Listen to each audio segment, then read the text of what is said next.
Miss, ah, Miss, meron ba kayong Paris overload dito? Nagutom na kasi ako, gusto kong kumain. What's up guys? Nandito po tayo ulit ngayon. Ipapasyal ko po kayo dito sa pinakamagandang spot ng lugar namin. Maglalakad po tayo ngayon sa pinakamataas. Ready na ba kayo na umakyat tayo sa bukid? So, samahan niyo po akong mapagod sa paglalakad. Tara na! Ang ganda maglakad sa mga ganitong lugar, nakaka-fresh. So, aakyat na po tayo sa bundok na to.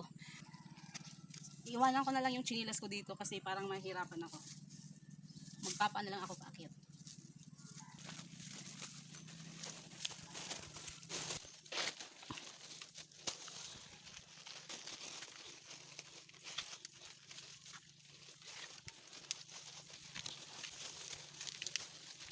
Ay grabe, hiningal ako doon. Inhale po muna tayo. Grabe ah.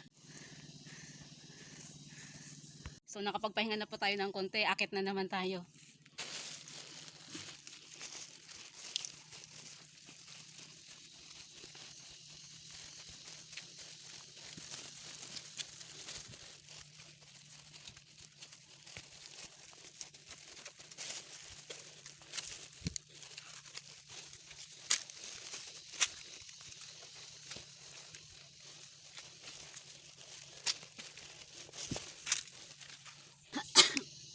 Grabe. Ang sarap sa pakaramdam na hinihingal ka. Ay.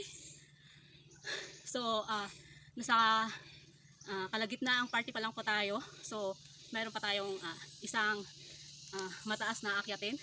So, alam nyo din ba na dito pa lang sa kalagitnaan na to, sobrang ganda na ng spot. Ayan o. Alam nyo ba guys, yung puno na yan, native fruit yan. Tawag niya sa amin diis. So, namumulaklak pa lang siya. Paborito yan namin ng mga bata kami. Nangunguha kami dyan, umakyat kami sa puno na yan.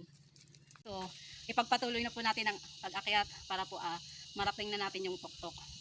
So, makikita nyo talaga. Grabe, parang paradise.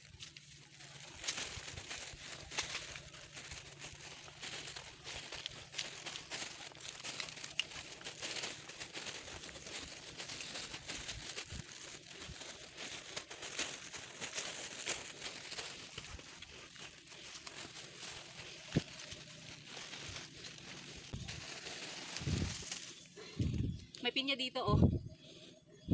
Sarap niyan eh. Konting-konti na lang.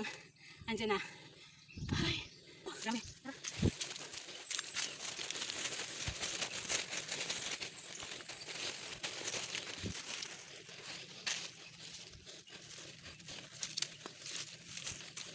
Ayan guys, so nandito na po tayo. Grabe. Grabe yung pawis na lumabas sa katawan. Sarap na nakapag-exercise ka.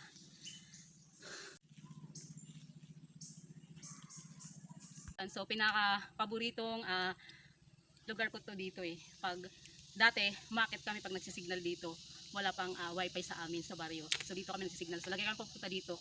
At pinaka-favorite na pahingaan ko to. Kasi alam mo, ang ganda eh. Sa ang daming anahaw dito oh. Yung anahaw namin dito, ano lang eh. 2 perasong dahon, 5 piso lang yun. Napakaganda. So, dito po sa amin marami kang makikita ng mga iba't ibang klase ng ibon at hindi naman po mga wild animals. So, meron pa yun dito na nakikita sa amin. And yung iba, nakakita rin sila ng mga mythical creatures, I guess.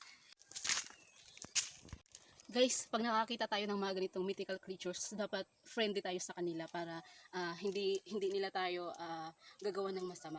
So, tingnan nyo yung gagawin ko. Gusto mong magic crackers? Kumakain ka ba nito? Sa'yo na lang. Sa'yo na lang. Sa'yo na lang. Baon ko sana to pero sa'yo na lang. May diwata Paris overload ba kayo dito?